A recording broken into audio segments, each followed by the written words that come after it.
Welcome back to my YouTube channel. If you're new, hey, my name is Erica. If you're not new and you've seen my other video, thank you for the support. I love and support. I give that back to you, so thank you. But I have some updates since the last time I made a YouTube video. I am officially a junior here at the University of Texas at San Antonio.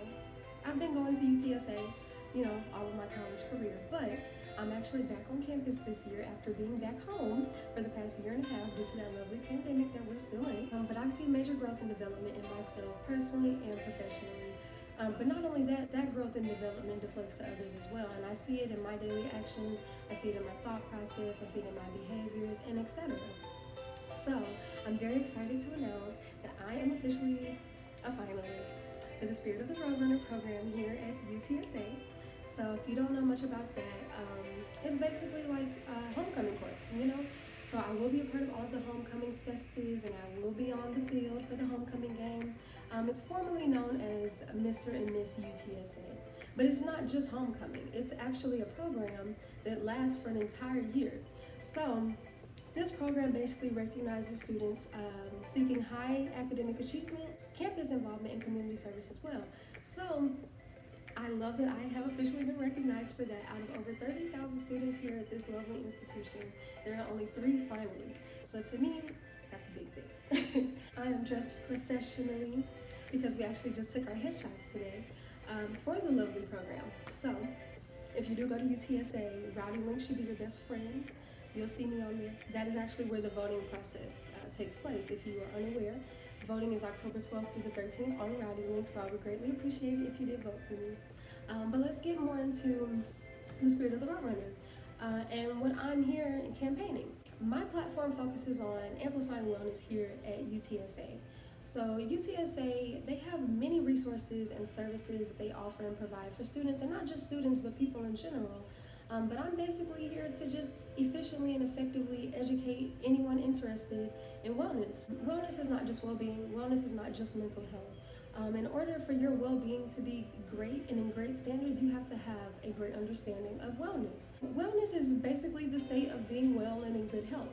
But well-being, on the other hand, is an ideal state that you can achieve through resources and work. So in order for your well-being to be good, like I was saying, you have to understand that there are 8 different dimensions of wellness, and mental health alone is just one of them. So I'm basically here to dive deeper into wellness and basically let everyone know you can have a maximized human experience if you attempt to learn more and apply all of that into your life, your daily habits, your behaviors, and your thought processing. So me personally, I am into personal development. I love it, I love it, I love it. I've been doing, little did I know, I've been doing a lot of research on personal development for the past year and a half due to that pandemic, and I didn't even know it was gonna be helping me for this lovely program, but here I am, very passionate about personal development and growth, and that is why I am encouraging wellness for everyone. So there are 8 dimensions, like I was saying, including emotional, mental, spiritual, social, financial, occupational, intellectual, and environmental. All of these are important. Even neglecting one of these can have side and adverse reactions and effects on your well-being. So just think of it like a puzzle, or maybe like a pie, for example. So imagine you have like 8 different slices of a pie, each one being a different color, and each one being labeled mental, emotional, physical, spiritual, and so on and so forth. So imagine just taking even one of those out of the pie. It will make a big difference. You'll have a big chunk missing, and that alone can impact your well-being in a negative manner if you allow it to. I'm just here to promote that and educate people on the services and resources that this lovely institution provides. The University of Texas at San Antonio focuses on the well-being of members of this institution, not just students, faculty, and staff as well. This institution promotes well-being. Not only that, but UTSA is dedicated to the promotion of existing services and resources, and they're also implementing new programming and emphasizing that as well. It is a priority of theirs to contribute to overall wellness, but not only that, they understand that there are many factors that can tie into wellness. So some of these factors include culture, physical and mental health, stress and stress management, diet and nutrition, social behaviors, and self-care. I am very, very passionate matter. And I really do want to promote it so people can maximize the human experience. I feel like there's so much that goes on in the human experience that people don't take advantage of. And not only that, I feel like some people fail to understand that they have agency over their life. I will go into detail about all of that, but I also want to touch base on the Roadrunner Creed. The Spirit of the Roadrunner Program, like I said, they recognize students of high academic success, community involvement, and campus involvement. And, giving back, involving yourself, engaging with others, respecting others, and understanding that integrity matters. Now and forever, I am a Roadrunner. I carry that Roadrunner Creed with me in my actions, in my thoughts, in my personality. I love it here. I do. So I feel like there's some things like background information that you need to take into consideration. So like health literacy, for example, that's basically being able to comprehend and understand and accept information regarding health. I feel like there's a lot that goes into that, and there are many factors that can influence that. Only about 12% of adults have proficient health literacy according to the National Assessment of Adult Literacy. Considering how many adults are here on this lovely earth of ours, that's, we could see some improvement, and that's why we have healthcare professionals to promote that and to educate others and to inform others. My major is public health, so for me, that's a really big thing. I would love to see some difference in statistics and data, but then, like I said, there are many factors that contribute to that, like culture, for example, social norms, for example. There's just so much that you have to tie into that, and you have to understand that people have different domestication processes. People are not exposed to the same things. One person may be influenced by these specific factors, while someone on the other hand, they have no experience with those influences. So I feel like there is a lot that you have to take into consideration when considering the health and health standards of others. Like I said, my platform focuses on wellness here at UTSA. If you didn't know, UTSA has partnered with UT Health, and there are many changes in process. There are many changes on the way in the near future for the success of the community here at UTSA and for the betterment of the well-being here at UTSA. I personally feel like one student's well-being can impact anybody's well-being here. If one person is off, imagine how many other people they're impacting. I'm quick to say the way that you feel impacts other people whether you know it or not. So let's get into the different dimensions of wellness. So there's emotional, mental.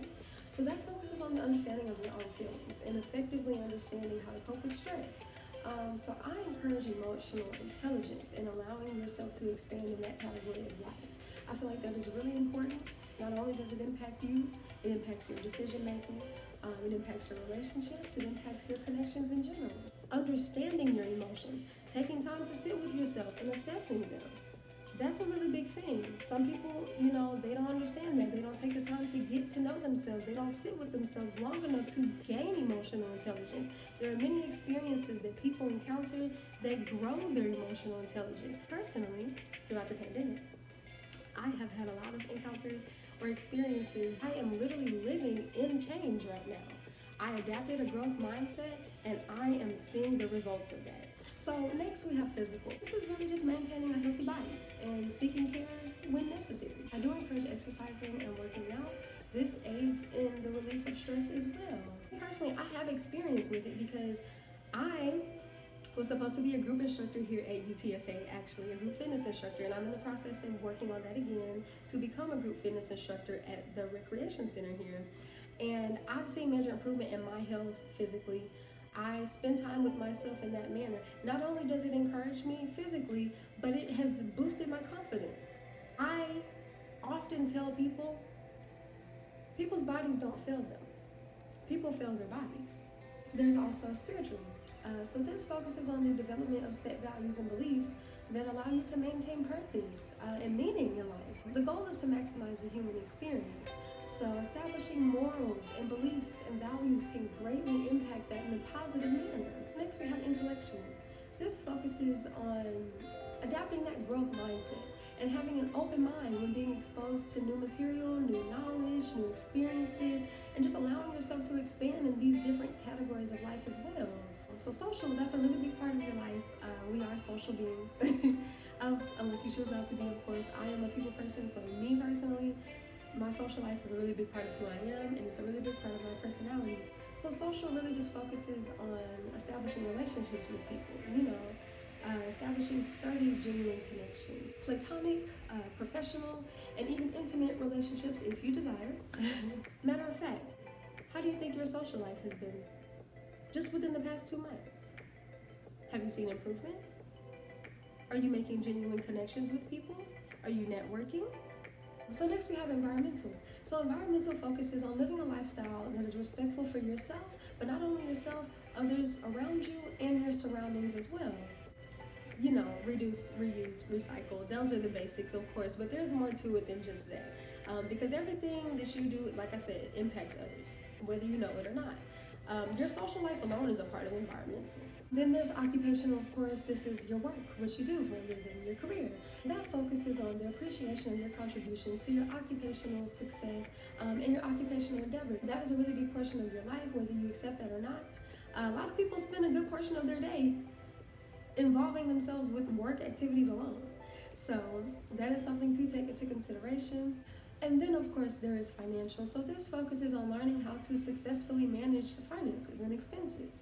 But I feel like in order for you to understand that, you have to gain financial literacy. There are many resources and services that this level institution provides. And if you do want more information, I can provide you with that. But I will go into a few details about the different dimensions and the different services for each dimension offered here at the University of Texas at San Antonio. For the dimension of emotional and mental, some resources offered here at UTSA include the Peace Center, the College of Child Education and Human Development, and counseling and mental health services. For the social dimension, some resources include the Student Union Meditation Space. For intellectuals, some resources include the library, supplemental instruction, the Thomas Rivera Center, the Writing Center, academic advising. I do work with academic advising, and I do love that. If you ever need help, you can definitely give us a call. You may just talk to me. For the physical dimension, some resources include the Recreational Center, the Wellness 360 program, health education, and UTSA dining services. For the environmental dimension, some resources include the housing services provided here, campus housing, the student union, and the campus garden here as well. So for occupational, some resources include career engaged learning, the Honors College, university health professions, undergraduate research, Center for Innovation, Technology, and Entrepreneurship. There's many resources, I promise you. If you do have any questions, comments, or concerns, I can definitely direct you to someone who can better assist you. I can direct you to the directors if you need someone's information. And maybe if you want to network, I can bridge the gap. So I know there's a lot that I have discussed, and I know that there's a lot that I can continue discussing, but I do hope that you take something from this video, not just personally or professionally, but academically. If you are a student here at UTSA, I do encourage you to take advantage of the services provided here. It's a part of your tuition. So you might as well take advantage of your college experience and seize the moments. College is temporary. These resources, although they are part of your college experiences, they are not temporary, because this is a part of the human experience. This is something that can help you, not just you alone, but your future self. This can impact your relationships and your connections, professionally, personally, platonically. It is all very important information, and I really do hope that everyone takes something from this video, and I do hope that you understand that you have agency over your life. Well-being is an ideal state, and personally, I strive for well-being. So I hope you have a lovely day, and I do thank you for taking the time out of your day to listen.